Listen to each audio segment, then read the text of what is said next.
Hélène Delperroux, c'est moi, et Anne Gauvin, nous sommes de Ville au Carré.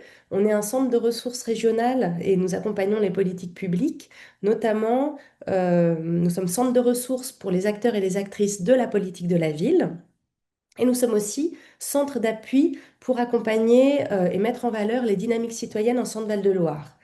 Et c'est à ce double titre qu'on a un programme d'activité que l'on appelle la part citoyenne des quartiers populaires, que l'on a commencé à déployer un peu officiellement l'an dernier et que l'on continue cette année. Euh, donc, pour ce webinaire, nous avons invité le laboratoire Le LERFAS, laboratoire d'études, recherche, formation en action sociale, qui est hébergé par l'ITS, l'Institut du travail social de Tours. On a cette chance d'avoir ça en région. Et nous avons aussi construit cette séquence avec la ville de Blois, notamment avec le service démocratie locale et le service participation. Euh, bon, je pense qu'on peut commencer. Alors, je vais commencer par vous euh, présenter un peu comment va se passer ce webinaire. Euh, alors, ah, je- j'ai un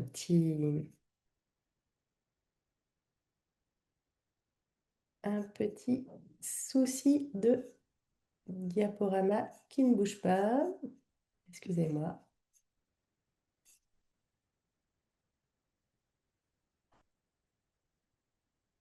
Hop, est-ce que...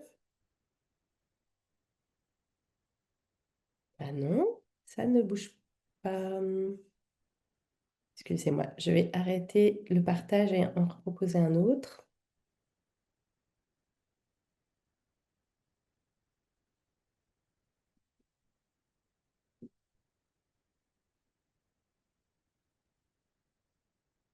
Est-ce que vous voyez?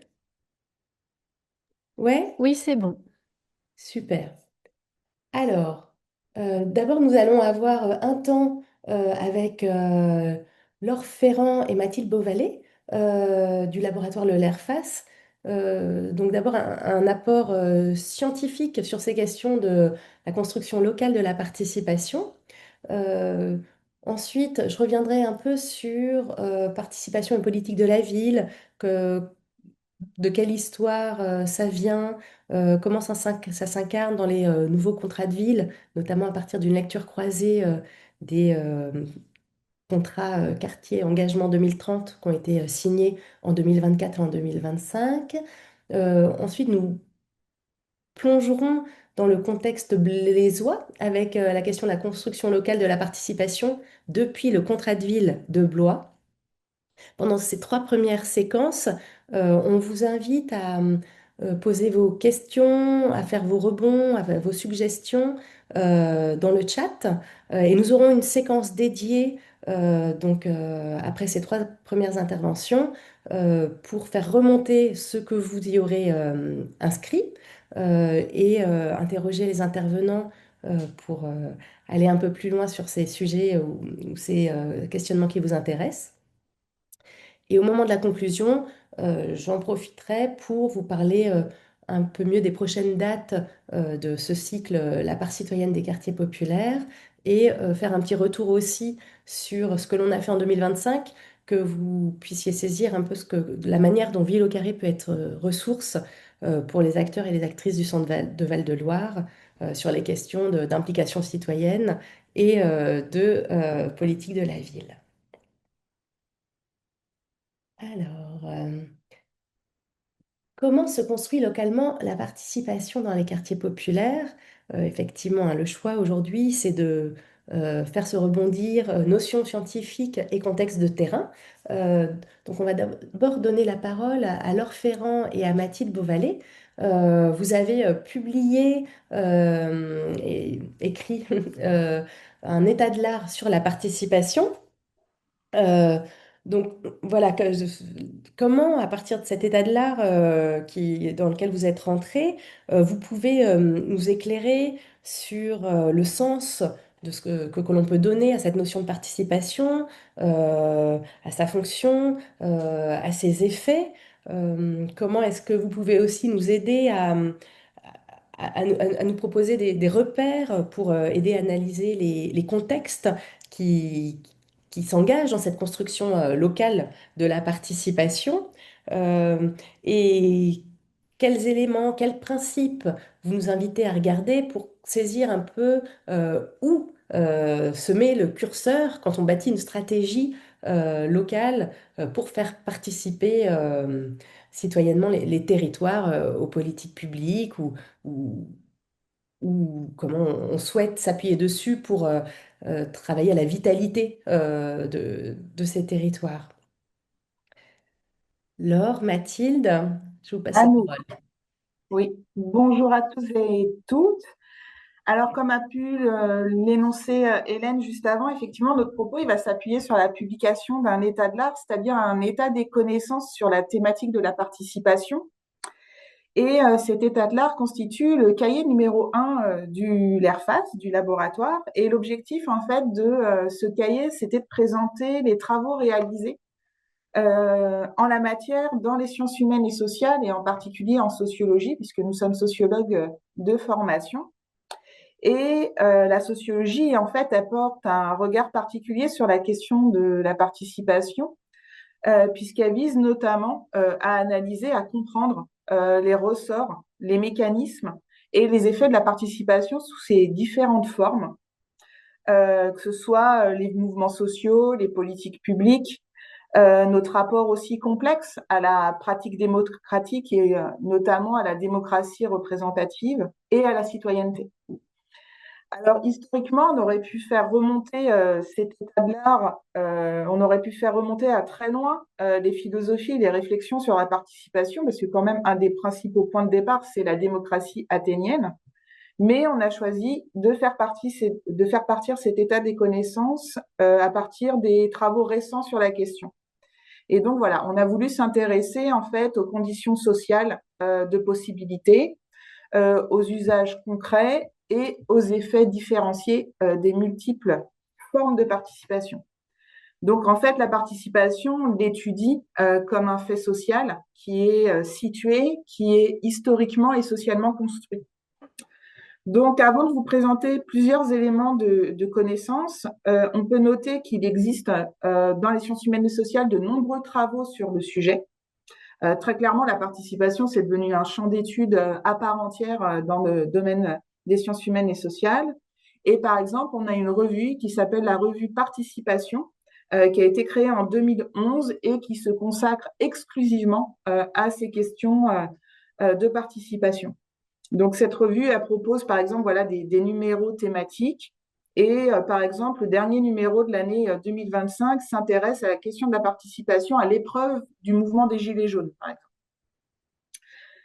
Donc, on voit bien que la participation, elle se trouve être un objet qui est investigué, en fait, sous toutes ces expressions, pardon, en politique de la ville, dans l'intervention sociale, dans l'éducation, dans son expression politique, etc., etc.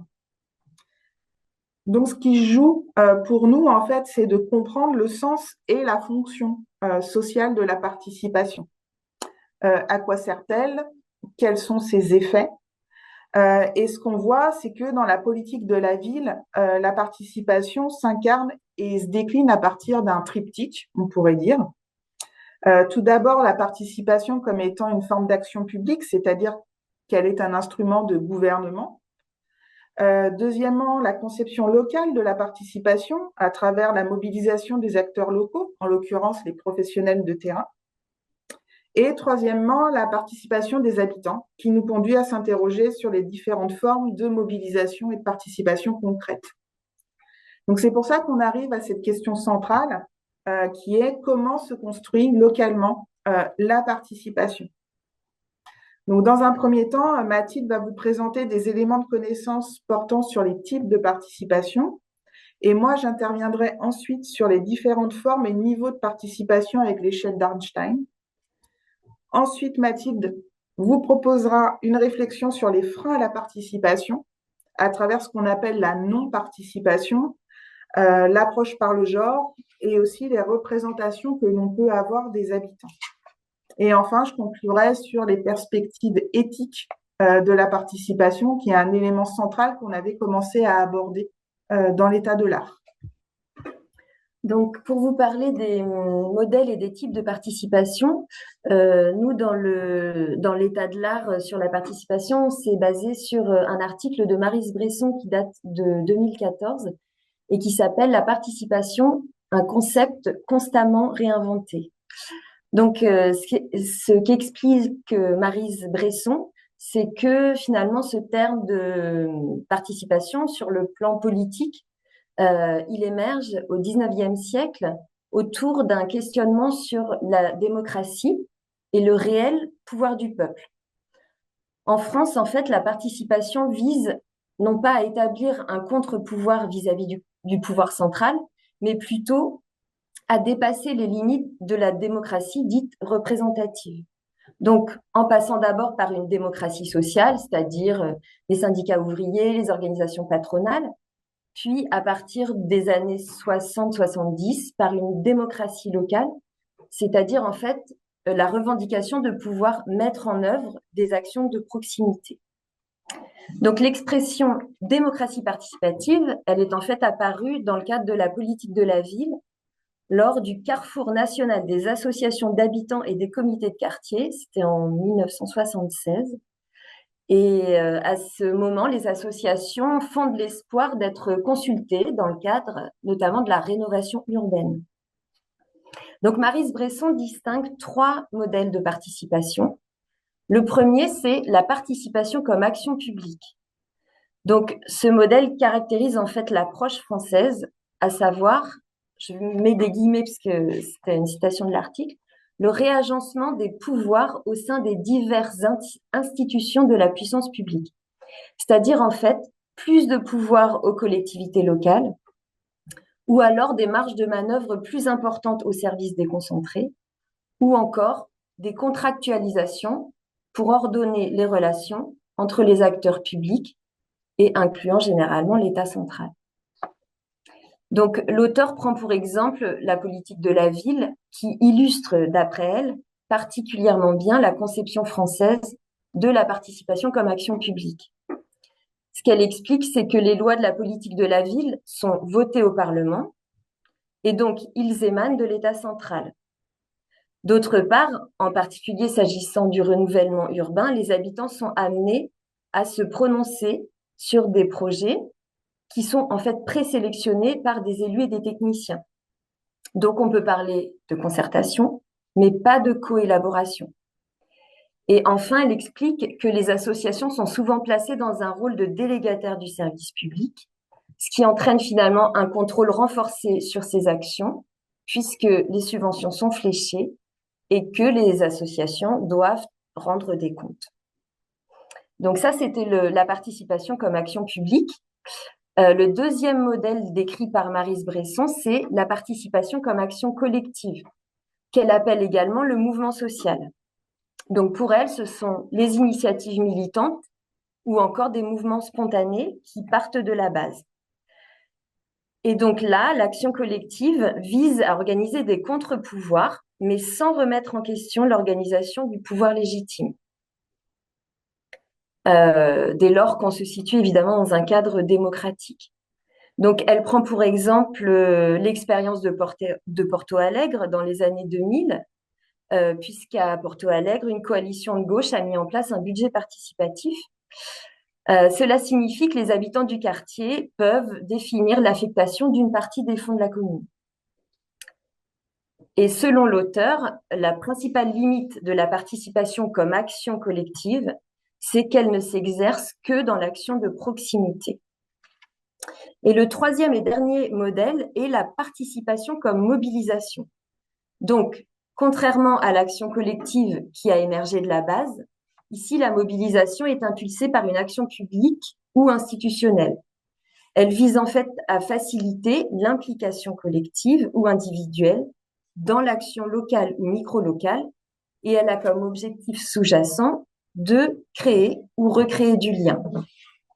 En fait, elle rassemble les habitants plus souvent sur des questions de cadre de vie. Donc, selon l'auteur, les limites de la participation comme mobilisation sont, là encore, son échelle locale très réduite et aussi le risque de manipulation au sens d'Arstein, que Laure va vous présenter tout à l'heure, l'échelle d'Arstein, et dans la mesure où ce sont en fait des acteurs tiers qui décident des objectifs, des moyens pour les atteindre et des modalités de mobilisation des participants. Donc, je laisse la parole à Laure pour vous présenter les niveaux de participation. Merci Mathilde. Alors Mathilde a présenté différents types de participation. Moi, je vais vous parler de niveau de participation. En fait, depuis 1969, il y a l'échelle de la participation citoyenne de Sherry Arnstein qui constitue très clairement une référence incontournable pour les praticiens de l'aménagement du territoire et de l'urbanisme, et plus récemment pour les nouveaux professionnels de la participation publique. Et très clairement, cette échelle de la participation citoyenne, elle demeure toujours bien fondée et demeure toujours très séduisante sur le plan heuristique, parce qu'en fait, elle permet de répondre notamment à deux questions. Participer, ça veut dire quoi exactement? Et surtout, participer à quel niveau de pouvoir? Et donc, l'intérêt de cette échelle s'explique aussi en raison de sa simplicité, de son caractère aussi volontairement provocateur et d'un certain reflet d'une réalité qui peut être décevante, en fait, des pratiques participatives. Et donc, ce qui est intéressant, c'est qu'Arnstein, elle propose de penser la participation pas du tout comme un tout homogène, mais de la penser comme une gradation, en fait, de rapports de pouvoir entre institutions et citoyens. Et la métaphore qu'elle utilise, c'est la métaphore d'une échelle à 8 barreaux qui sont regroupés en fait en 3 niveaux que je vais décliner. Le premier niveau qu'elle identifie, c'est ce qu'on appelle la non-participation. Et Mathilde pourra vous en parler un petit peu tout à l'heure. Et dans cette non-participation, on y trouve deux formes, ce que Einstein appelle la manipulation et la thérapie. Et en fait, dans ce cas-là, il ne s'agit pas de faire participer les citoyens à des décisions, mais plutôt de les amener à accepter des choix qui sont déjà faits ou de corriger leurs attitudes qu'on juge comme étant problématiques. Et donc là, la participation, dans ce cas-là, elle est purement symbolique, voire instrumentale, en fait. Et on parle au public, mais on ne décide pas avec eux. Et ce niveau nous rappelle que tout dispositif dit participatif n'est pas nécessairement démocratique. Le deuxième niveau, c'est celui qu'elle nomme la coopération symbolique, ou ce qu'on appelle aussi la participation façade. Donc, ça regroupe notamment la transmission d'informations, la consultation ou encore la conciliation. Et ici, les citoyens peuvent être informés, donner leur avis, peuvent parfois débattre. Mais le point clé est le suivant, c'est qu'ils n'ont aucun réel pouvoir de décision. Et les contributions des citoyens peuvent être écoutées ou pas. Il n'existe aucune garantie à ce que les paroles aient un effet en fait sur l'action publique. Et ce qu'observe Einstein, c'est que c'est un niveau très fréquent aujourd'hui, notamment qu'on va retrouver dans des cas de figure particuliers comme les concertations publiques, les enquêtes citoyennes ou encore certains conseils consultatifs. Et enfin, le troisième niveau qu'elle distingue, c'est celui qui correspond à ce qu'elle appelle le pouvoir citoyen. Donc là, on est au sommet de l'échelle de la participation. Et en fait, ce sont des formes là, de participation qui impliquent un réel partage du pouvoir. On y trouve notamment le partenariat, la délégation de pouvoir et tout en haut de l'échelle, ce qu'elle appelle le contrôle citoyen. Donc, dans ces configurations-là, les citoyens ne sont plus seulement consultés, ils sont en fait des co-décideurs, ils négocient d'égal à égal avec les institutions, où ils disposent même d'un pouvoir autonome sur certaines décisions. Et c'est évidemment voilà, ce niveau-là qui est le plus exigeant, en fait, politiquement, institutionnellement et professionnellement. Donc ça suppose très clairement de redéfinir les rôles, de partager l'expertise et d'accepter une certaine perte de contrôle du côté des acteurs publics. Donc l'intérêt majeur de l'échelle d'Einstein, ce n'est pas en fait de dire qu'il faudrait toujours être au sommet de l'échelle, c'est pas le sens du propos, mais c'est plutôt de nous poser une question simple et essentielle, c'est qui a réellement le pouvoir de décider. Et dans un contexte où la participation est devenue une norme de l'action publique, cette grille de lecture elle reste précieuse pour éviter les illusions participatives, pour analyser les dispositifs existants et pour ouvrir un débat critique sur ce qu'on entend réellement par participation. Donc en somme, cette échelle de la participation citoyenne d'Einstein, elle apparaît davantage comme un moyen, il faut davantage le prendre comme un moyen qui permet d'adopter une posture réflexive sur les pratiques participatives plutôt que comme une finalité. Et là, maintenant, je vais passer la parole à Mathilde qui va intervenir autour des freins à la participation. Parce que vous vous posez tous cette question, bien sûr.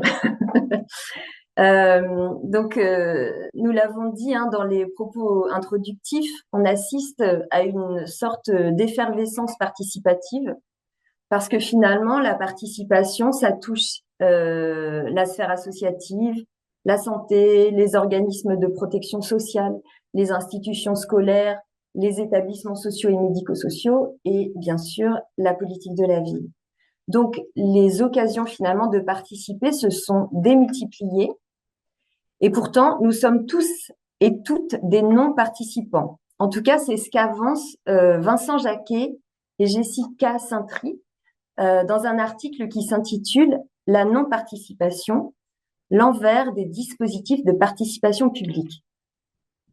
Donc, ce qui explique les auteurs, c'est que il n'est pas possible d'être un participant actif de façon concomitante dans tous les dispositifs de participation qui sont à notre disposition.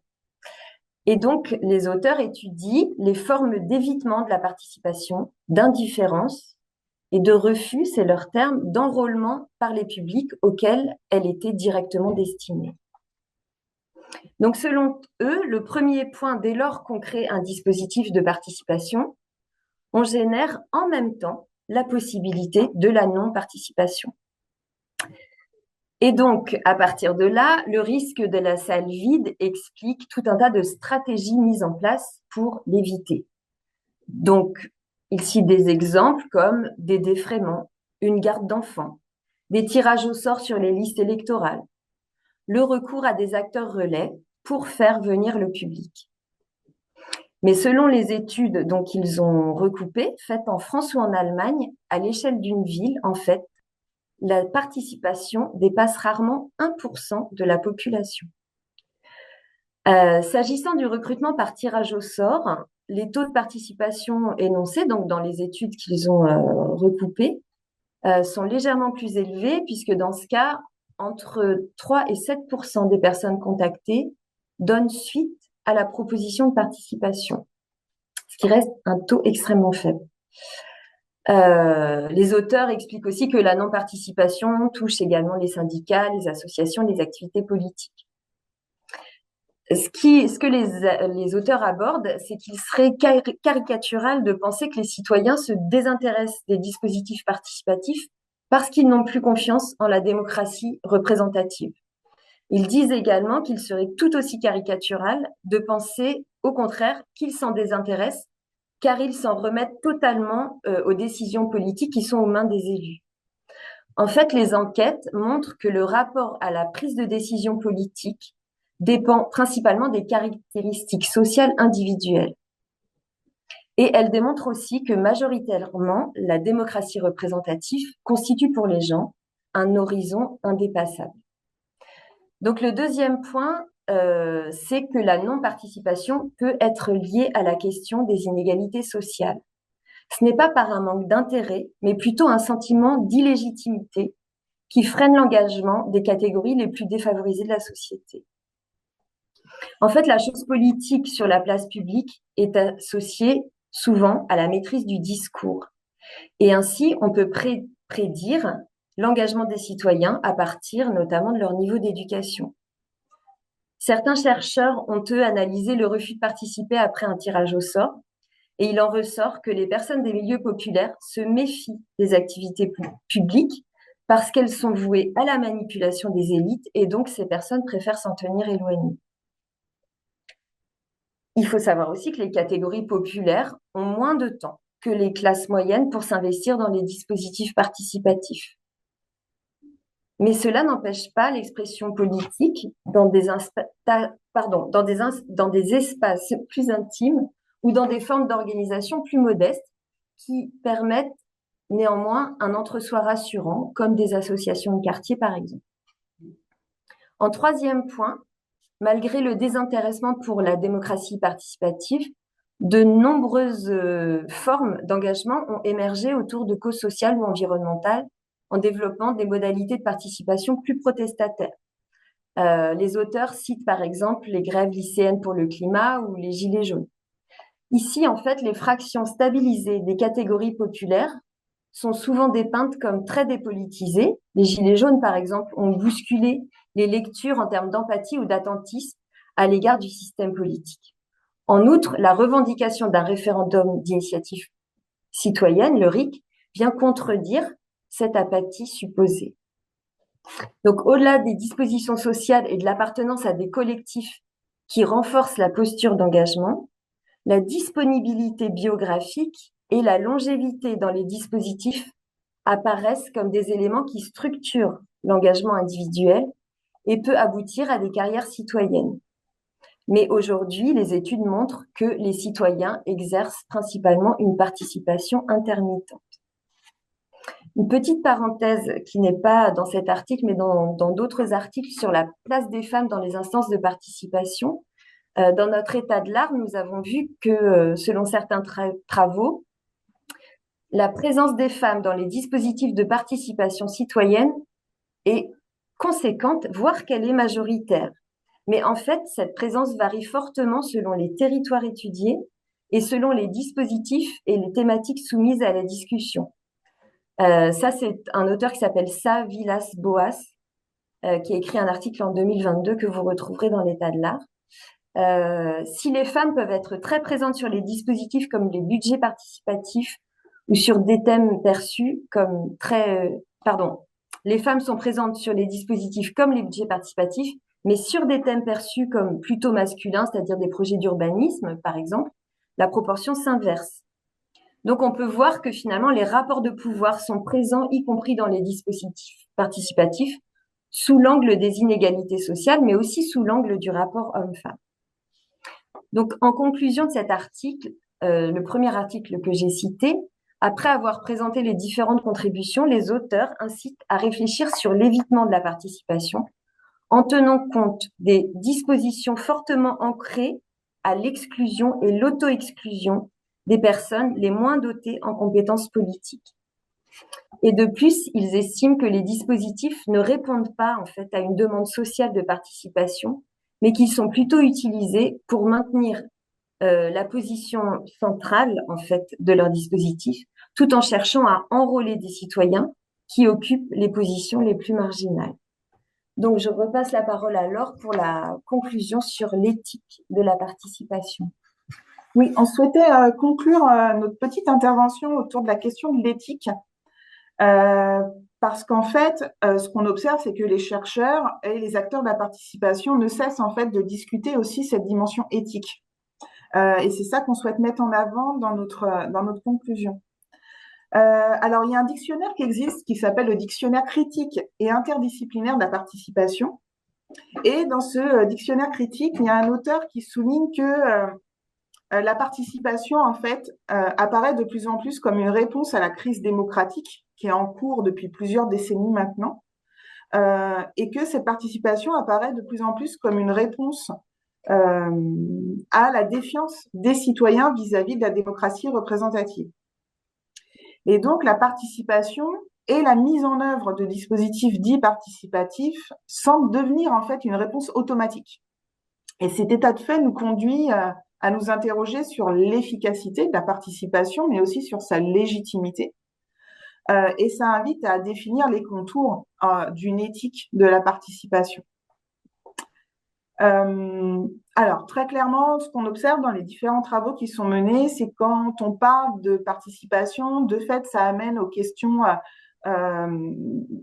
liées à l'égalité et à l'équité, pardon. Et généralement, voilà, les réflexions se placent plutôt sur une dimension plutôt philosophique. Et donc, les chercheurs cherchent quand même à concrétiser ces principes philosophiques et ils réfléchissent à la déclinaison pratique de la participation à travers l'affirmation de plusieurs principes, comme le respect, l'absence de pouvoir, la recherche du consensus, l'orientation de l'action vers le bien commun et l'équité, et la responsabilité et la sincérité. Donc, il est important de penser à l'élaboration d'un cadre de la participation en amont de toute démarche participative. Et ce cadre de la participation, il invite à poser les bases, les contours de la démarche. Il y a plusieurs questions alors qui peuvent se poser. Qu'est-ce que réussir la participation? Qu'est-ce qu'un bon débat? Quel est le rôle des organisateurs? Et comment mettons en œuvre la participation? Et donc ça doit nous inviter à penser trois choses. Tout d'abord, à identifier le niveau souhaité de participation. Deuxièmement, à identifier les besoins des uns et des autres, les dilemmes, les ressources et les leviers. Et troisièmement, à suivre le processus pour pouvoir l'ajuster et le faire correspondre aux objectifs de départ. Donc, construire localement la participation et se mettre au service de la participation, c'est donc prendre en compte à la fois des dimensions éthiques globales, c'est prendre aussi en compte les particularités du territoire, les besoins des participants et répondre en même temps aux exigences des politiques publiques. Et donc, tout ça consiste à opérer un travail de traduction et d'appropriation dans laquelle la responsabilité des acteurs locaux se trouve engagée. Et donc là, on en a terminé pour notre présentation. Et l'idée, c'est de donner le relais à Hélène, puis aux collègues de Blois pour la déclinaison concrète et pratique de tous ces éléments de connaissance. Merci Mathilde, merci Laure, effectivement pour cette séquence riche et foisonnante en concepts qui peuvent nous aider à regarder, à décrypter tant l'histoire de la participation que localement ce qu'il s'y joue. Euh, on reviendra tout à l'heure hein, sur ce triptyque, sur ces échelles, sur ce rapport aux freins. On a bien entendu que derrière, il y avait des enjeux éminemment politiques, des enjeux de répartition du pouvoir, de qui est derrière les politiques publiques, qui est derrière les besoins que l'on prend en considération dans la société que l'on construit. Euh, on a entendu aussi qu'il y avait des, des enjeux et des défis à relever en termes de mobilisation, de connexion à la confiance avec les institutions, euh, de vigilance pour rectifier parfois euh, les travers qui vont de pair avec certaines inégalités existantes. Et donc, tout à l'heure, on passera la parole à la ville de Blois et je suis sûre que ces axes aideront à rebondir sur les notions que vous nous avez apportées. Merci. Je vais essayer de faire court pour des histoires de planning là. Sur mon intervention sur participation et politique de la ville, euh, quelques repères. Effectivement, euh, dans l'histoire de la politique de la ville, dès le départ, c'est une histoire qui a à peu près 50 ans, hein, la question de l'implication des habitants a été présente. Les premières expérimentations, comme celle de l'Almagar à Roubaix, où un collectif d'habitants et d'acteurs locaux se mobilisaient contre un projet urbain qui ne leur semblait pas correspondre aux besoins et aux priorités du quartier, s'étaient mobilisés, avaient lutté, avaient réussi à faire admettre aux autorités que ce projet ne pouvait pas se construire sans eux. Et il y avait eu cette participation à travers ces premiers ateliers d'urbanisme, donc à l'Almagar, à Roubaix, dans le Nord. C'est une histoire de participation, on est sur des fondements un peu historiques. Euh, Dans les années 80, où on est dans une année où on parle de développement social des quartiers, on est sur des expérimentations locales, des tentatives de lutte contre les inégalités pour les quartiers prioritaires. Déjà, on avait le maire de Grenoble, Herbert Dubedou, qui, dans son rapport qu'il donnait au Premier ministre et au président de la République et au gouvernement en 83, Ensemble refaire la ville, positionnait les habitants comme devant être partenaires de ce développement social de leur quartier. Les années 80, ce sont des années aussi foisonnantes où les mouvements d'éducation populaire, les associations, tous les acteurs de proximité se sont emparés de ces sujets. La lutte contre les inégalités et la nécessité d'associer les habitants, la nécessité de travailler sur le pouvoir d'agir, sur la légitimité de ces paroles, parfois trop souvent peu entendues ou écoutées.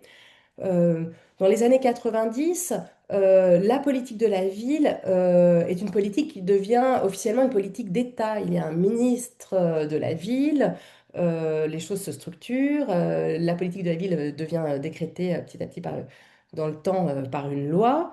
Et à la fin des années 90, pareil, cette notion de participation des habitants s'institutionnalise. En 1998, on a un CIV, donc un comité interministériel de la ville, là où les différents ministères s'accordent pour travailler contre les inégalités qui sont multiples dans ces quartiers.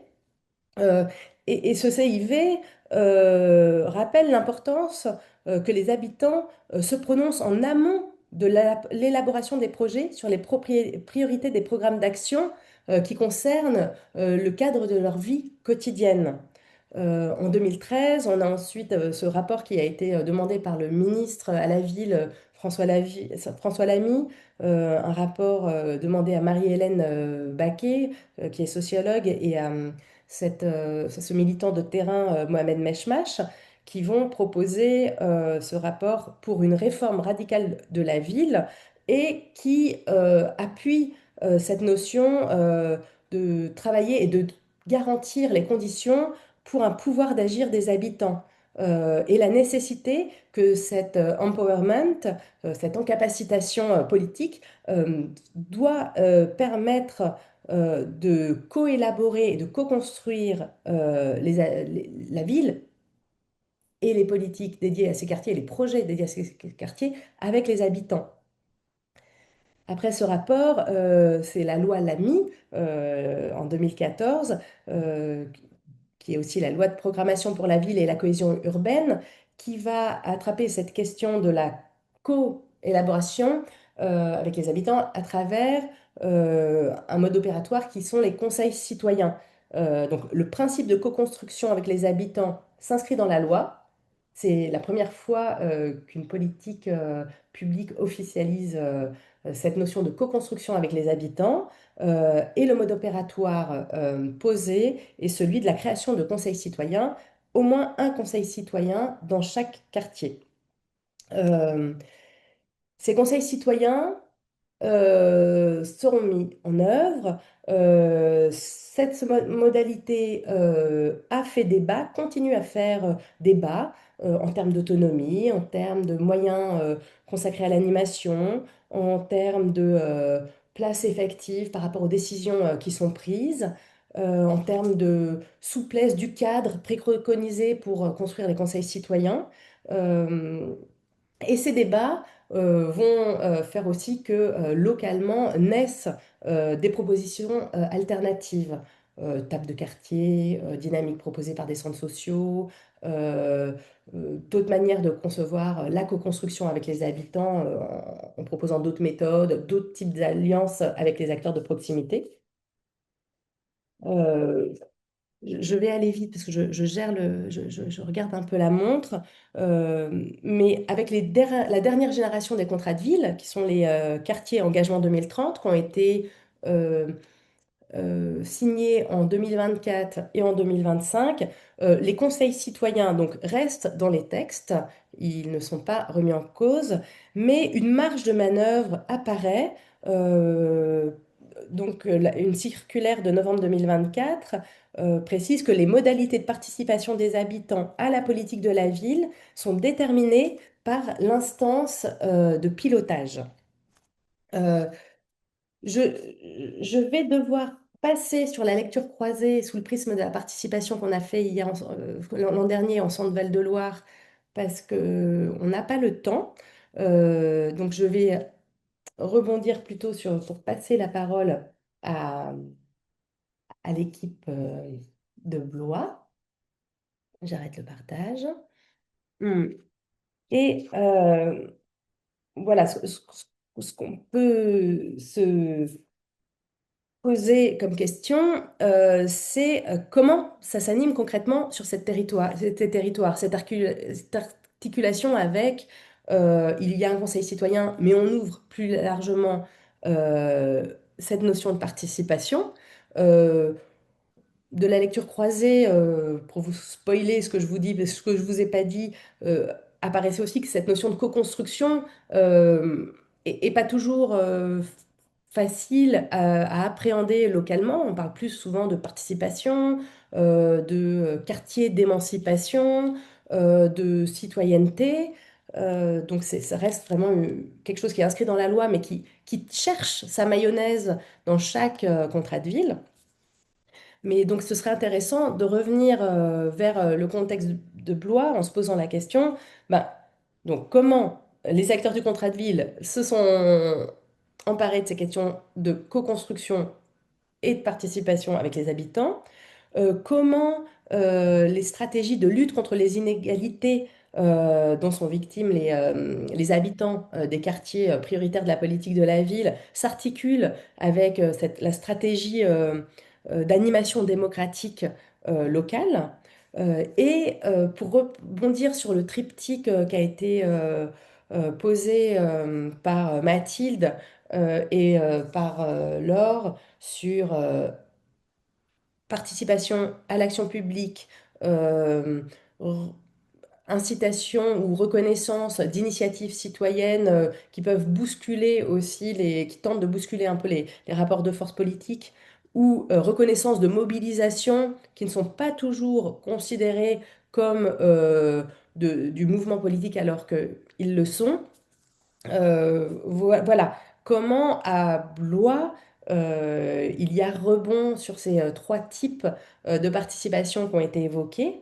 Et enfin, on a bien entendu qu'il y avait des enjeux, des défis, et que, il y a la théorie et qu'il y a le contexte, voilà, et comment le curseur se positionne à la fois politiquement, mais aussi comment le curseur se positionne pragmatiquement, comment on fait avec le réel, avec les moyens qu'on a, avec ce qu'on peut faire et ce qu'on tente de déployer. Et sur ces belles paroles, je passe la parole à Lucas Patron, qui est chef de projet du contrat de ville de Blois, et à Marwan Kerdakirin, qui est chef du service démocratie locale de la ville de Blois. À vous. Bonjour. Bonjour à toutes et à tous. Donc, je vais faire un petit focus pour commencer avant de donner la parole à Marwan qui parlera des instances plus générales à la ville de Blois. Nous, sur la politique de la ville, à Blois, peut-être vous remettre le contexte. On a deux quartiers politiques de la ville. On en a un qui est très historique, enfin, qui est présent depuis les années 50, 60, avec à peu près 11 000, 12 000 habitants. Et on a un nouveau QPV qui a vu le jour avec les nouveaux contrats de ville en 2024. Donc, le quartier Quinière avec à peu près 1000, 1500 habitants. Donc, deux quartiers qui sont complètement différents, avec des dynamiques de participation citoyenne complètement différentes. Donc, comme l'expliquait Hélène, la loi Lamy 2014 a mis en place des conseils citoyens. Donc, nous, à Blois, on a la chance, parce que c'est pas le cas sur tous les territoires, on a la chance d'avoir un conseil citoyen qui est encore existant. Donc, il est complètement autonome, il est piloté par une association. Donc, c'est la Ligue de l'enseignement qui s'occupe de faire l'animation de ce conseil citoyen. Les conseillers se réunissent une fois par mois, traitent de différents sujets divers en lien avec la politique de la ville, en lien avec les questionnements des habitants. Sauf que le bémol, enfin l'interrogation que nous avons autour du conseil citoyen, c'est qu'il n'est pas forcément représentatif du quartier, enfin des deux quartiers politiques de la ville. Dans l'instance du conseil citoyen, aujourd'hui, on a une quinzaine de personnes, mais ce sont des personnes qui ont déjà aujourd'hui un certain âge, donc il n'y a pas forcément la question de la jeunesse qui est abordée. Enfin voilà, donc nous, on est en train de mener un travail sur la ville de Blois pour voir comment on peut rendre le conseil citoyen un petit peu plus présent dans les quartiers, voir comment les habitants peuvent se saisir ou même puissent connaître le conseil citoyen, parce qu'aujourd'hui, le conseil citoyen, c'est une instance qui n'est pas forcément connue des habitants. Donc pour ce faire, on est en train de voir avec les bailleurs sociaux s'il est possible de mettre à disposition un local, donc un local partagé avec une association pour que ce lieu soit vraiment un lieu repéré par les habitants pour qu'ils puissent venir un petit peu avec leurs doléances, leurs questions, pour qu'ensuite le conseil citoyen puisse traiter complètement ce sujet et puisse faire remonter les problématiques ou les envies des habitants directement aux instances gouvernantes de la politique de la ville. Il faut savoir que nous, le conseil citoyen, il a plusieurs rôles. Donc, il a ce temps vraiment avec les habitants, essayer de travailler sur des sujets bien définis. Nous, sur le pilotage du contrat de ville et de la politique de la ville, le conseil citoyen est toujours présent, que ce soit lorsqu'on a réécrit le contrat de ville, donc j'y reviendrai un petit peu après, mais nous, le contrat de ville, le levier principal, on finance des associations chaque année via un appel à projet. Lorsque l'on définit les priorités de cet appel à projet, le conseil citoyen est consulté. Donc, on demande un petit peu aujourd'hui quelles sont les attentes des habitants. Lorsqu'on finance ces associations, pour tout nouveau projet déposé par des associations, on organise des auditions pour que les différents financeurs du contrat de ville puissent un petit peu saisir au mieux les enjeux des actions. Donc nous, les conseillers citoyens sont toujours présents à ces instances. Et lorsqu'ensuite on fait les comités de pilotage pour prendre des avis enfin sur les financements des actions, c'est pareil. Les conseillers citoyens sont toujours présents. Ils donnent leur avis.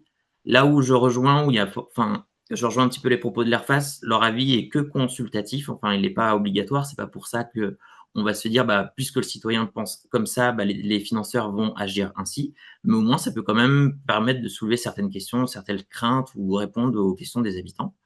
Donc voilà, donc aujourd'hui nous le conseil citoyen, c'est vraiment le rôle dans l'espace du contrat de ville et ils ont aussi ils ont quand même un pouvoir d'action, un pouvoir d'agir. Les bailleurs sociaux, la ville de Blois et l'État finance ce qu'on appelle le fonds de participation des habitants. Donc ça s'appelle le FPH.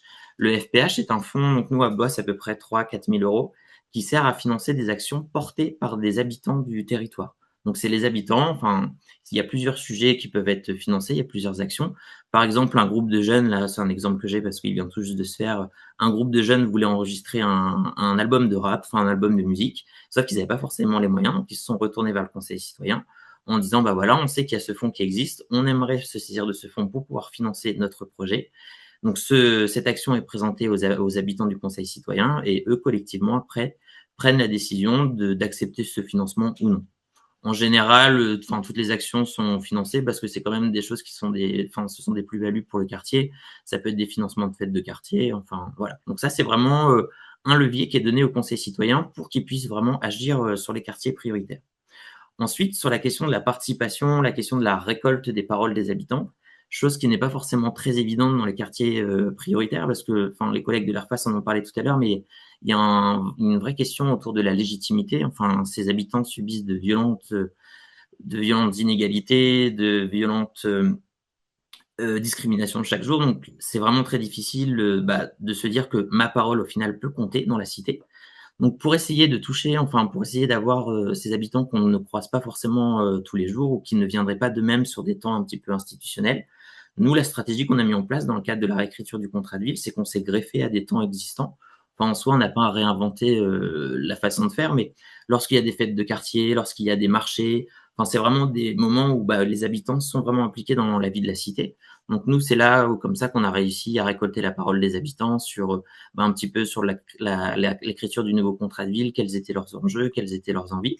Donc ça, c'était vraiment une façon de pouvoir récolter cette récolte des habitants. À Blois, on essaye de mettre en place, plus ça va et plus on essaye de faire des temps d'occupation positive de l'espace public, donc en pour venir contrer un petit peu enfin, tout ce qui se passe négativement sur l'espace public. Donc, on va organiser des temps avec des associations, on appelle ça des ZAD, des zones d'activité temporaire. Mais au moins, sur des après-midi, sur des journées, enfin, sur des week-ends, il y a des actions qui sont faites sur l'espace public. On va faire du porte-à-porte, on va chercher les habitants, on va leur dire, bah non, enfin, voilà, cette action, elle est vraiment pour vous, enfin, soyez légitimes de venir. Et comme ça nous permet, nous aussi, enfin, comme je le disais tout à l'heure, de venir un petit peu interroger la volonté des habitants et voir comment on peut les inscrire dans la vie de la cité via la participation citoyenne. Ensuite, on a quelques enjeux. Donc, tout à l'heure, je parlais de la question du conseil citoyen qui n'était pas forcément représentatif de la vie de la cité, enfin des habitants de la cité. On a la question de la jeunesse, comme je le disais, c'est aujourd'hui comment trouver une articulation entre les conseillers citoyens, la jeunesse. On sait que ça peut être deux tranches d'âge qui se parlent pas forcément. Donc, on essaye de travailler dessus, notamment avec les services jeunesse pour provoquer des rencontres. On a eu la création d'un nouveau quartier politique de la ville. Donc aujourd'hui, on a un enjeu aussi de se dire, bah, dans les quartiers nord, on a un conseil citoyen, mais sur notre second quartier, on n'en a pas encore. Donc comment on peut créer cette articulation entre les deux quartiers? C'est vrai que nous, collectivités, on est un petit peu en attente d'éléments de l'État parce que Hélène parlait d'une circulaire de novembre 2024, mais elle n'est pas non plus hyper claire pour nous, collectivités. Donc voilà, donc ça, c'est un enjeu qui est quand même assez fort. Et je pense avoir fait le tour. Marouane, je vais te laisser la parole, comme ça tu vas pouvoir peut-être expliquer plus globalement ce qui est fait sur la ville de Blois, sur la question de la participation citoyenne dans la cité. Merci Lucas pour cette transition. Vous dire qu'à Blois, alors à travers la participation citoyenne d'une manière générale, à Blois effectivement, on a les conseils de quartier, conseils des sages, conseils des jeunes, euh, et toute une série de dispositifs qui viennent se cumuler à l'existant, et notamment les quartiers nord, dans le cadre de la politique de la ville. Dire qu'à Blois, en fait, depuis la loi du 27 février 2002, Blois avait anticipé cette chose-là, notamment à travers les conseils de quartier. Et dès 2021, on avait créé les conseils de quartier, le conseil des jeunes. Donc, finalement, il y a plusieurs portes d'entrée pour pouvoir participer. Le souci, c'est toujours l'injonction de la participation qui, en réalité, peut heurter entre la théorie et la pratique. Aller chercher des gens, c'est compliqué. Et puis, on a expliqué avec l'échelle de la participation et puis cette notion de, finalement, démocratie délibérative, démocratie représentative, et puis la déclinaison sur finalement une démocratie de proximité, où on est là avec des outils multiples pour pouvoir à un moment donné approcher l'habitant et lui faire des offres de participation citoyenne, qu'elles soient réglementaires sur l'urbain ou autres émanant plutôt finalement de la part de la collectivité ou des collectivités pour pouvoir intégrer les habitants. Alors à Blois, on a eu à un moment donné, et c'est pas si vieux que ça, c'est en 2024, nous avons reposé un peu les instances de participation citoyenne. Donc nous avions les conseils de quartier, conseils des jeunes, et on a décidé finalement d'arrêter ces dispositifs parce qu'il y avait un essoufflement. Et aujourd'hui, on est sur d'autres dispositifs qui ont été amenés avec le temps. Donc nous avons les bénévoles engagés. C'est finalement, je veux donner du temps pour mon quartier, ça pose l'échelle de la participation, mais VS, le temps accordé et ce que je peux donner en réalité en fonction de mon temps. Et puis, nous avons l'Assemblée citoyenne. Le maire donne un sujet et les habitants avec un système de tirage au sort sur liste électorale, un tiers, et les autres, le grand public, j'ai envie de dire, avec une représentation homme-femme, etc. Faire attention aux différents secteurs. Les ateliers de quartier qui permettent d'aller finalement réaliser une balade exploratoire sur le secteur et identifier des problématiques qu'on transforme à un moment donné en projet. C'est pas juste de venir dire ça ne va pas, on n'est pas content, mais de pouvoir à un moment donné faire des propositions. Et puis le budget participatif, qui est aussi un outil intéressant, c'est 250 000 euros par an et ça depuis 2019. Donc je reviendrai dessus avec des actions très sympathiques et très concrètes sur le territoire. Nous avons aussi les journées citoyennes.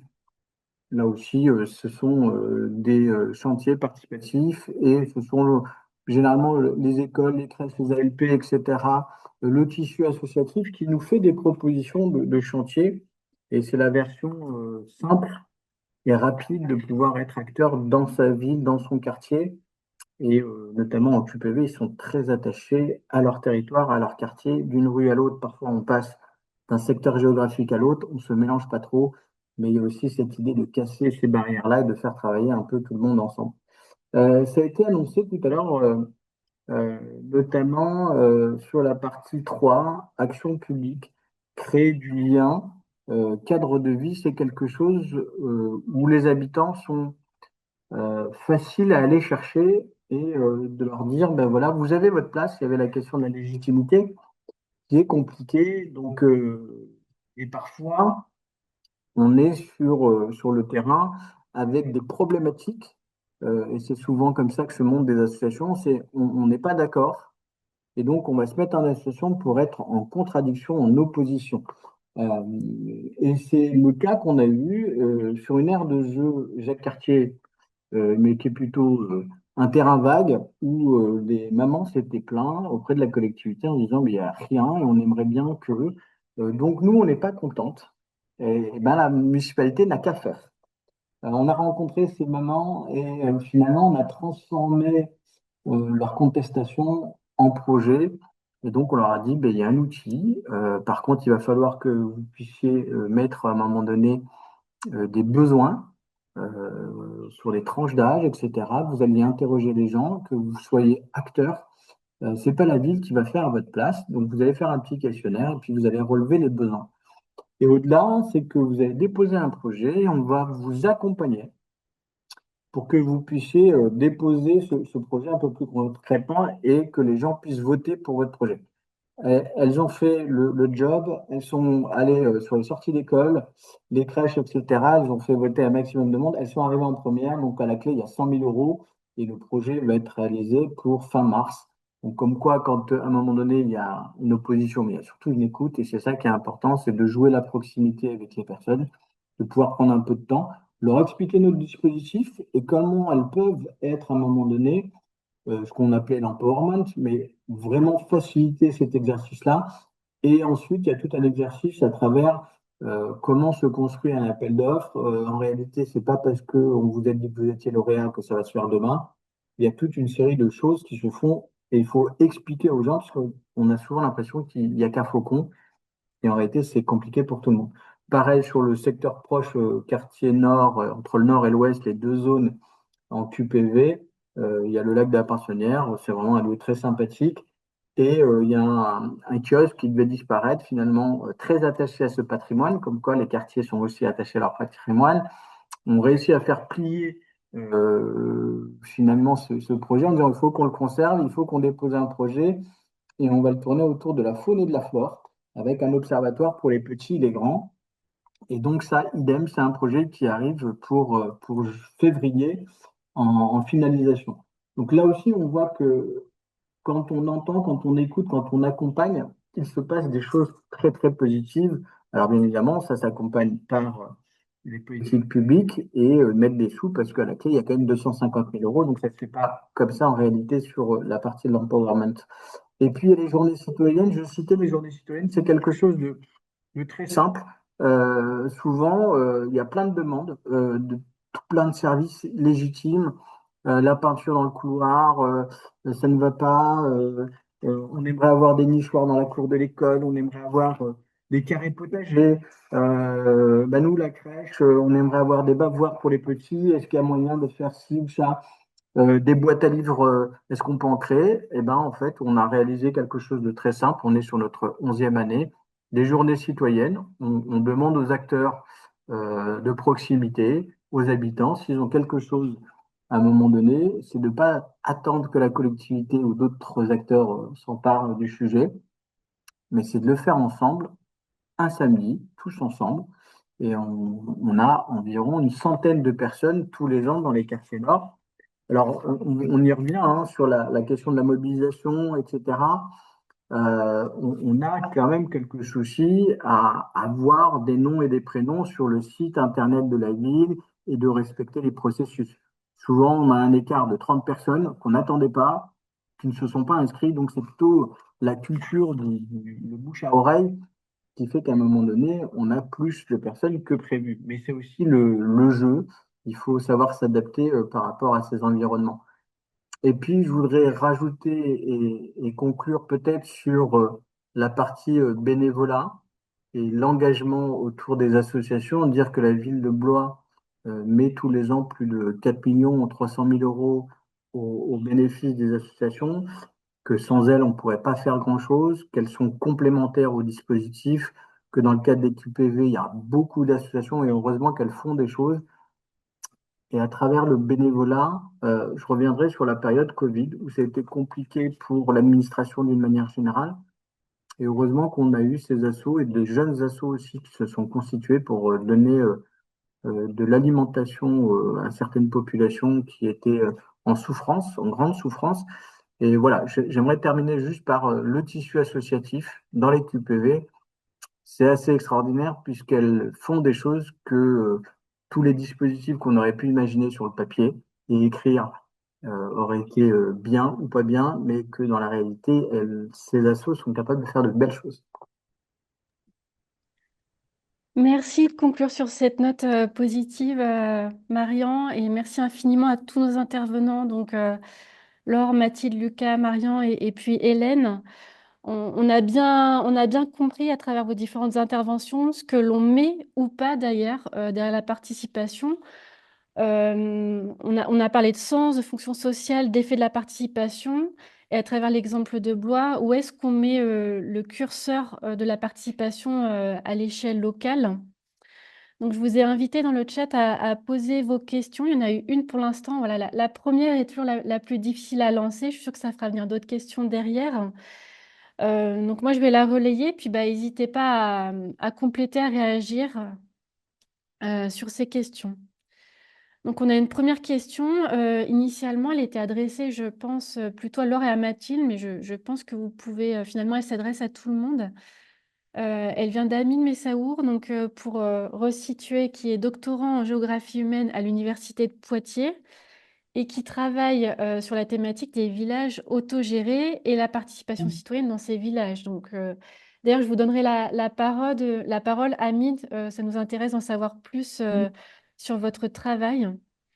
La question que vous vous posiez, c'était sur si vous avez observé Laure et Mathilde, puis à l'échelle de Blois, peut-être Lucas et Marian, un passage, une participation qui est peut-être au départ très accompagnée, encadrée, vers des formes plus autonomes peut-être, ou est-ce que vous observez au contraire un essoufflement progressif?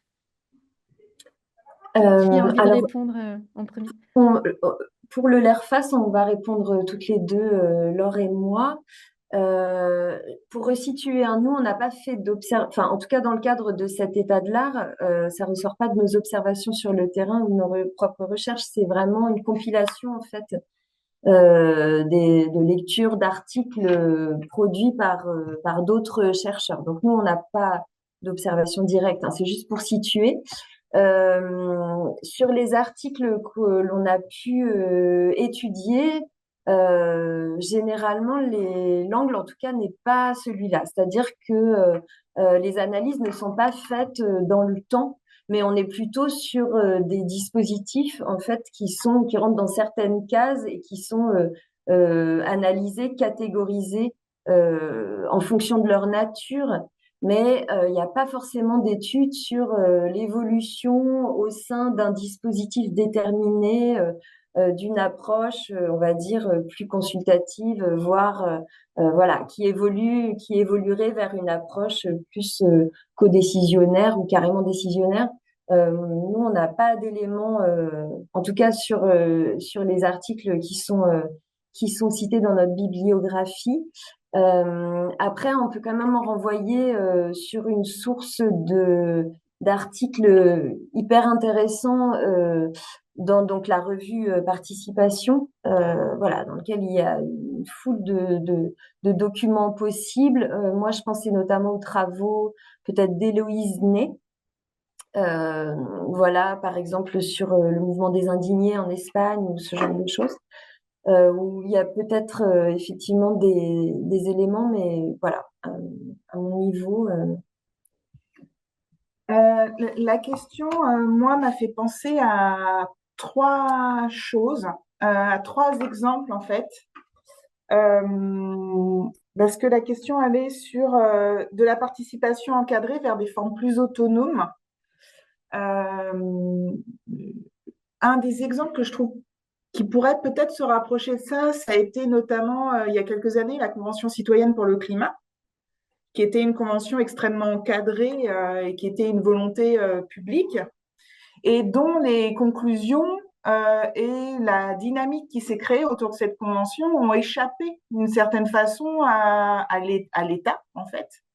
Et c'était extrêmement intéressant parce qu'on a vu comment les participants à cette convention ont pu se saisir de la question écologique et ont pu faire des propositions qui ont complètement dépassé les attentes et le cadre en fait institutionnel, à tel point que les propositions qui ont été formulées n'ont pas été prises en considération et ça avait énormément déçu les participants qui étaient dans cette forme très encadrée au départ. Donc, moi, la question me fait penser à cet exemple-là. Après, je ferai descendre de niveau l'exemple à l'articulation entre autonomie et encadrement à travers l'exemple des tiers-lieux, qui aujourd'hui peuvent à la fois émaner de démarches autonomes mais encadrées également, ou d'une volonté d'encadrement et de démarches autonomes. Il serait intéressant d'observer le devenir de ce type de lieu dans cette tension entre autonomie et encadrement, en fait. Et le dernier exemple qui venait aussi à l'esprit, c'est qu'on voit le plus souvent, en fait, en termes d'exemple, plutôt des essoufflements de l'autonomie plutôt de l'autonomie vers l'encadrement. Si on prend par exemple tout le mouvement qu'il y a eu autour de la ZAD de Notre-Dame-des-Landes et de ce qui est devenu cette zone à défendre, où très clairement on avait des principes libertaires d'auto-organisation, de codécision, etc., extrêmement forts, et qu'aujourd'hui, on voit bien comment les politiques publiques cherchent à encadrer ces expérimentations qui peut y avoir encore et toujours sur sur ce territoire-là, mais qui se retrouvent voilà, à travers la question des expropriations, de l'achat des terres, etc., comment ça vient finalement aussi cadrer cette volonté autonomiste. Voilà, c'était les exemples qui me viennent. Je compléterai Laure effectivement sur le point 2 sur l'Assemblée. Dire qu'il existe les conventions citoyennes, où finalement ce sont les collectivités qui donnent à un moment donné ce pouvoir, animé par un tiers, sur un sujet qu'ils vont pouvoir débattre et remettre ensuite à la collectivité et autres acteurs. Et un autre exemple sur Blois, nous avons eu l'Assemblée citoyenne, qui est un rapport de préconisation. Là aussi, finalement, c'est structuré, c'est animé, et les habitants ont souhaité avoir une expérimentation puisqu'ils ont fait 8, 9 propositions et le maire leur a dit OK, puisque le grand projet était un tiers-lieu. Finalement, ça rejoint ce que tu dis. Et sur le rapport de l'Assemblée qui a été réalisé, eh bien, ils vont pouvoir, dès septembre, se mettre dans un tiers-lieu dans les quartiers, notamment quartier nord, QPV. Donc, ce sont des bonnes pistes, effectivement, sur cette thématique-là. Est-ce que Lucas, tu souhaites compléter les réponses? Bah, juste dire que nous, enfin, si je reprends l'exemple du Conseil citoyen, c'est vrai que vu qu'ils ont un petit pouvoir d'agir, enfin, il y a un petit pécule financier avec le FPH, c'est vraiment un levier aussi qui redonne, je vais pas dire du pouvoir, mais qui redonne de la possibilité d'agir. Donc non, en soi, il n'y a pas tant d'essoufflement que ça, mais après, il y a juste un enjeu, enfin, sur ce dispositif-là, par exemple, c'est de bien le faire connaître aux habitants pour qu'ils puissent avoir conscience que, bah, il y a ce levier qui existe et voir comment eux, après, peuvent le mobiliser pour mettre en place des actions qui serviraient à l'ensemble des habitants. Merci pour ces premiers éléments de réponse qui, j'espère, Amis, de répondre à votre question. Est-ce que vous souhaitez compléter vos propos et nous partager votre expérience de village en autogestion? Je ne sais pas si vous avez la main sur votre micro, Hamid.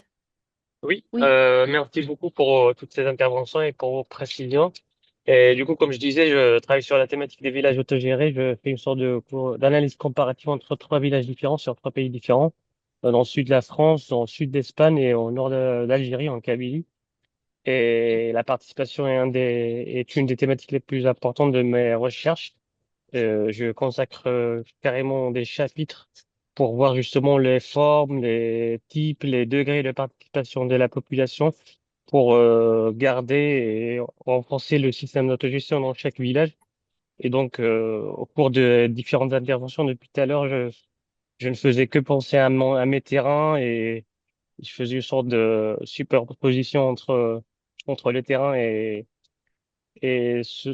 différentes interventions.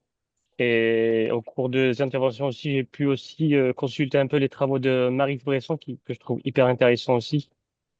Donc voilà, donc merci à tous pour toutes ces interventions et c'est un plaisir de faire partie de ce webinaire. Merci beaucoup.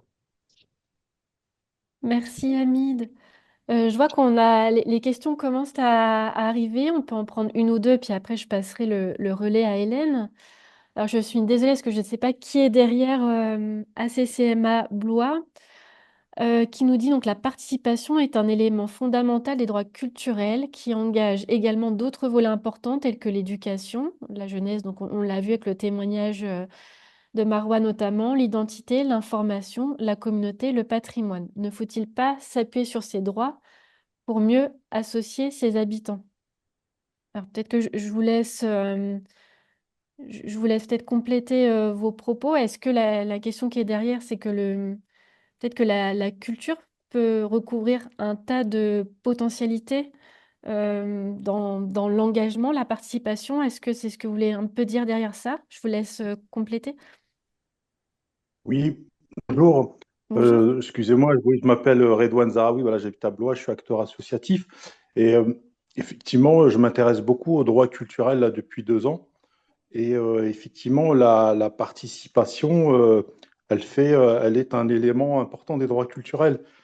Et donc, moi, j'ai engagé avec mon association un travail, alors je vais aller rapidement, avec des femmes, justement, des femmes âgées issues de l'immigration qui ne sont pas du tout dans les réseaux associatifs, centres sociaux. Et puis, il y a pas si longtemps que ça, j'ai invité une femme, donc la femme relais, à assister à une réunion. Voilà, en ce moment, voilà, il y a des partis des collectifs de citoyens, et je l'ai invitée, cette dame, et je me dis que le point de départ qui était rendre visibles ces femmes dans les quartiers populaires, enfin dans la ville, pardon, et 3 ans plus tard, je l'invite, elle et comme les d'autres d'ailleurs, à venir assister à une réunion dans un collectif citoyen.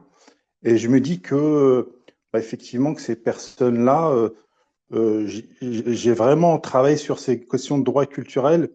Et avant de leur demander de participer, je me suis intéressé à elles, en fait, savoir qui sont ces femmes-là. Alors, effectivement, qui sont ces habitants des quartiers nord? Et le droit culturel, il répond à plusieurs questions sur ces personnes-là, elles ont des droits, elles ont une identité, elles ont une histoire, elles ont une religion ou pas. Et elles ont des. Et donc, c'est peut-être à partir de ce processus-là que la participation, elle peut venir tout à fait naturellement. Et donc, voilà, j'ai cette expérience avec les marches de Blois qui montre que effectivement c'est possible, mais pas dans le prisme de venez vous aussi, vous avez une place, vous pouvez participer. C'est plutôt des questions que je me suis posées moi avant, en fait, de leur poser la question. Voilà, c'est tout. Je vais pas prendre plus de temps. Merci beaucoup pour ce partage. Mathilde, Laure, Marwan, Lucas, est-ce que vous souhaitez Oui, réagir à ces propos? non, non, mais la partie culturelle et droit est fondamentale. Et je crois qu'au-delà, à travers l'association et ce témoignage, c'est l'accompagnement qu'on peut faire à un moment donné. Et ça ne peut pas être les institutions qui sont éloignées de cette proximité. Je crois que ce travail est à faire avec les acteurs locaux. Et la première fois, c'est la première fois où on va aller au théâtre. C'est la première fois où on va rentrer dans un centre social. C'est la première fois où on va rentrer dans une action ou politisée ou pas. Mais en tout cas, je voudrais m'exprimer, mais finalement, quelle légitimité? Donc on en revient à la proximité et la connaissance des publics et de l'accompagnement. Et puis la notion toujours d'être là comme un imposteur. J'y vais, mais est-ce que j'ai ma place? Alors c'est oui, hein, culturellement, on a sa place partout. Et c'est là où on vit, où on est citoyen. Et être citoyen, c'est cette participation au sens large si elle est accompagnée. Est-ce que nos autres intervenants souhaitent réagir? Non, bah moi j'adhère complètement à ce qui a été dit par Marwan et Redouane, et c'est vrai que c'est plus simple, enfin, quand on se sent représenté, après de s'engager en tant que citoyen, quand on sait qu'on est à quelque part à notre place, enfin on est tous à notre place, mais on se sent vraiment représenté, notamment via la culture, on sait qu'on peut vraiment s'intégrer et après mettre en place des actions. Donc oui, je rejoins complètement ce qui a été dit. Merci beaucoup. Je vous propose qu'on se prenne une dernière question donc, qui a été posée par Geoffrey Moncelier, qui est responsable du renouvellement urbain sur le contrat de ville de Tours Métropole Val-de-Loire, et qui nous dit plutôt que d'essayer de répondre à l'injonction de la participation citoyenne, là en l'occurrence dans les QPV, portée par l'État et les contrats de ville, ne faut-il pas simplement se concentrer sur l'accompagnement des dynamiques participatives et citoyennes et sur l'expertise d'usage, donc notion qui est notamment utilisée par Héloïse Ney, à laquelle faisait référence Laure Ferrand tout à l'heure, donc sur l'expertise d'usage des habitants, qui peut être utile sur plusieurs leviers, et notamment sur la gestion urbaine. Et si tu souhaites compléter, Geoffrey, n'hésite pas. Bon, non, je suis à peu près synthétisé comme ça, mais en fait, c'est que, comme c'était rappelé par Hélène un petit peu, depuis que la politique de la ville existe globalement, il y a toujours cette volonté d'intégrer un volet participatif spécifique aux quartiers prioritaires, mais on veut toujours en faire un petit peu plus pour ces quartiers parce que il y a des contractualisations et un cas de figure spécifique compte tenu de du fait qu'ils sont classés en géographie prioritaire. Mais pourquoi en faire plus pour ces quartiers-là en termes de participation qu'ailleurs? Il y a des difficultés particulières, certes, mais après, euh, moi, c'est une interrogation un petit peu de fond de savoir Mhm. est-ce qu'il y a toujours besoin de faire de la participation, de l'imposer systématiquement, ou est-ce que le sujet, c'est d'essayer de répondre et d'accompagner les collectifs qui peuvent être en place sous diverses formes, avec l'appui du réseau associatif dans certains cas de figure. Et puis dans un autre cas de figure, en fait, le premier sujet, c'est plutôt d'accompagner des dynamiques ascendantes, et l'autre volet serait plutôt dans l'autre sens, c'est-à-dire que au titre du contrat de ville, différents dispositifs, on a aussi besoin des habitants sur un certain nombre de sujets, et qu'à un moment donné, ceux qui connaissent le mieux le quartier, c'est pas forcément ceux qui travaillent ou nous, les acteurs institutionnels, c'est les habitants eux-mêmes, et que leur regard est nécessaire, voire indispensable sur un certain nombre de sujets. Merci, Geoffrey. Laure, tu faisais justement tout à l'heure référence à Héloïse Ney, et là, Geoffrey reprend ce terme d'expertise d'usage. Est-ce que tu souhaites réagir?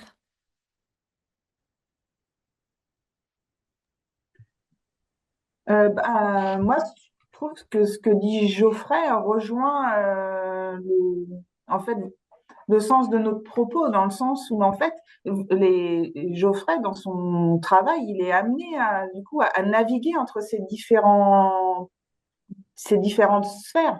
Ce qui fait que on est à la fois l'enjeu des acteurs, des professionnels des territoires, en fait, c'est de répondre à la fois aux politiques publiques, de se saisir de ce qui se joue sur les territoires, d'en même temps promouvoir une forme locale de la participation, et du coup d'essayer de trouver dans tout ça une définition, une coloration particulière à la participation.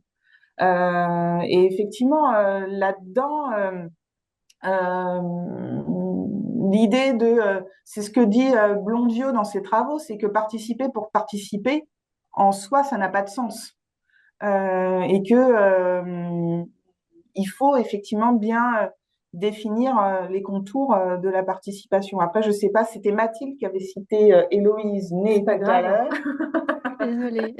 Mais peut-être que Madame Beauvalet voudrait compléter, je ne sais pas. Non, la première réflexion que j'ai, c'est pourquoi mettre ces approches en concurrence? Parce que Finalement, il y a le cadre réglementaire, hein, voilà, des QPV et de la nécessité de constituer ces conseils citoyens. Donc, effectivement, avec une démarche qui viendrait plutôt d'en haut.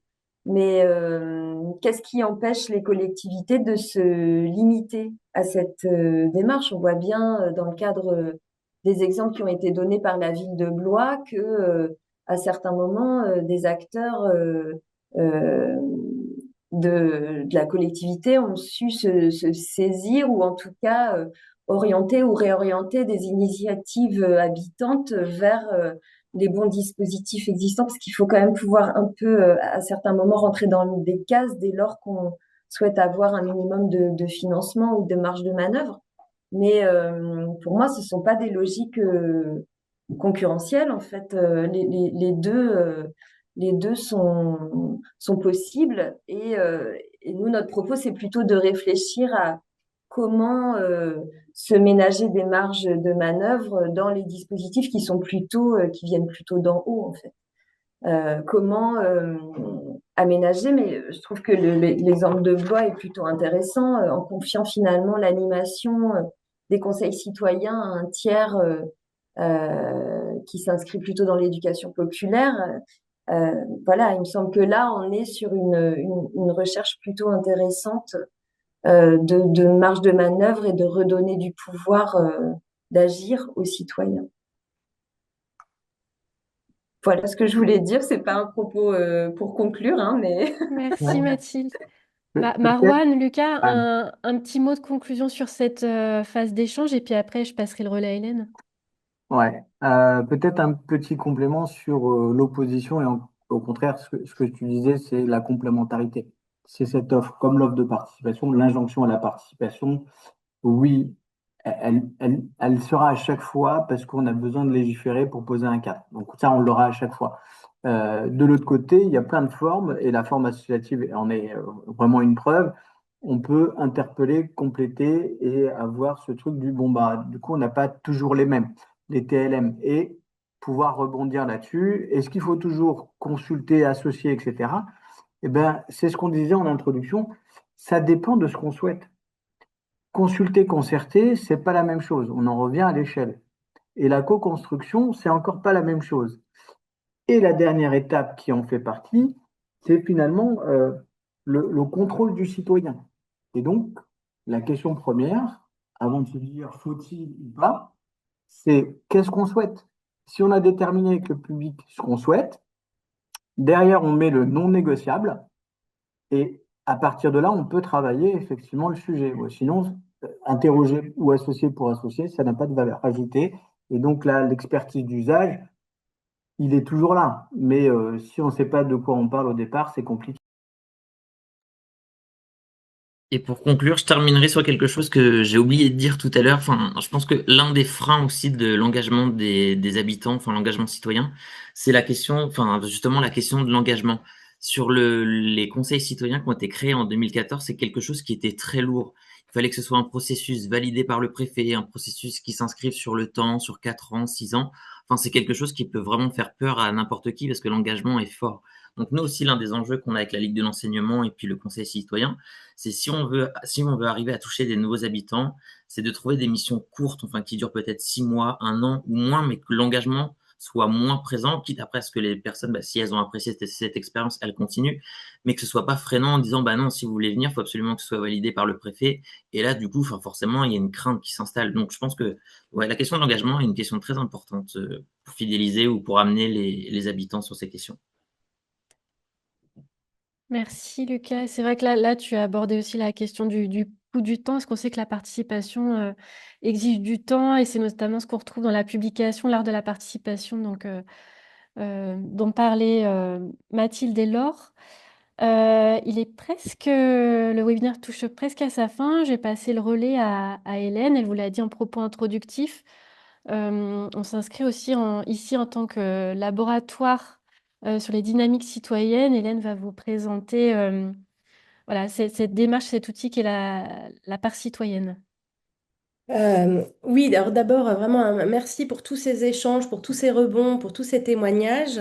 Ça ouvre des portes, ça ouvre des portes de fond, ça ouvre des portes sur comment faire, ça ouvre des portes continuons à faire des débats entre acteurs, actrices de différents points de vue. Aujourd'hui, la parole était donnée à deux scientifiques et puis à deux acteurs de terrain issus d'une collectivité. Pour ceux qui suivent Ville au carré, vous savez qu'on aime aussi donner la parole aux acteurs associatifs, aux centres sociaux, aux élus, aux autres mouvements fédéraux qui soutiennent un peu l'éducation populaire. Voilà. Aujourd'hui, les points de vue qu'on vous a proposés sont riches et sont complètement légitimes. Et ce qu'on aime à Ville-au-Carré, c'est les faire interagir avec d'autres. Tout ça pour vous dire oui, on est centre de ressources politiques de la ville et, comme le rappelait Anne, centre d'appui sur les dynamiques citoyennes. Et que à ce titre-là, n'hésitez pas à revenir vers nous parce que vous voulez être connecté, parce que vous voulez avoir des ressources de fond sur des thématiques qui ont été esquissées aujourd'hui ou qui vous interrogent, parce que vous souhaitez faire, vous avez des difficultés, vous avez besoin de ressources. On peut trouver aussi des choses beaucoup plus opérationnelles. On est là pour ça, donc abusez-en. Voilà. Les prochaines dates qui parlent dynamique citoyenne et quartier, euh, hop, je vais vous partager. Euh, alors, la semaine prochaine, le 12 et le 13 février, ça se passe à Tours, il y aura la restitution des résultats et la mise en débat d'une recherche collaborative qui a été faite, qui a été menée par le laboratoire CITER, un laboratoire en centre social de l'Université de Tours, sur les questions de transition écologique, transition démocratique et transition sociale. Donc, Ville au Carré y était comme partenaire de la société civile. On n'y était pas seul, on y était aussi avec la Fédé des centres sociaux. On y était aussi avec le mouvement des ressourceries. On y était avec la région Centre-Val de Loire. Et ce sera 2 journées assez passionnantes où, bah, pour la citer une troisième fois, il y aura aussi Héloïse Ney. Je pense qu'aujourd'hui, elle a les oreilles qui sifflent. On a aussi en cours un appel à manifestation d'intérêt. Elisabeth Richer, notre collègue du pôle transition à Ville-au-Carré, euh, est en train de bâtir tout un parcours pour aborder les questions d'écologie avec les personnes concernées par les politiques de lutte contre les pauvretés. Euh, Ça se fait avec la Fédé des acteurs de la solidarité du Centre Val-de-Loire, avec le mouvement des régies et la Fédé des centres sociaux aussi. Et pour co-construire ce parcours, ce process qui se ferait en 10 ateliers, l'idée c'est de le faire avec des professionnels qui accompagnent les personnes en situation de pauvreté, avec les personnes concernées aussi. Et voilà, on recherche des alliés pour tout ce process. Vous pouvez en savoir plus sur le site de Ville au Carré. On va aussi avoir un prochain webinaire qu'on fait avec le Réseau national des centres de ressources politiques de la ville, qui va clairement parler participation et politique de la ville. Donc c'est un cycle qu'on appelle la participation sur le grill, euh, et qui vise le thème est l'acceptation de l'altérité sociale dans l'activité démocratique. Donc qui fera pleinement rebond à beaucoup de discussions et de réflexions qui ont été portée aujourd'hui. Et enfin, le 19 mai, ça se passera à Pithiviers. Ville au Carré et la Fédé régionale des centres sociaux, on a été impliqués dans un projet national porté par les centres de ressources politiques de la ville et par la Fédé nationale des centres sociaux. Ça s'appelle le rapport Parole d'habitants. À partir du recueil de paroles d'habitants qui fréquentent des centres sociaux qui se sont impliqués dans cette démarche. En région, nous, on a ceux de Pithiviers, Terre en couleur, et ceux de Vierzon, Tunnel Château, qui ont participé. Un rapport a été publié à partir de leurs préoccupations, de leurs réflexions, avec des scientifiques et des experts qui rebondissent dessus. Ça s'appelle Se sentir en sécurité ou en insécurité dans les quartiers populaires. Ce rapport existe, il est déjà en ligne. On en a quelques exemplaires à Ville au Carré, on les fait volontiers circuler. Et on fera cette journée de rencontre le 19 mai à Ville au Carré.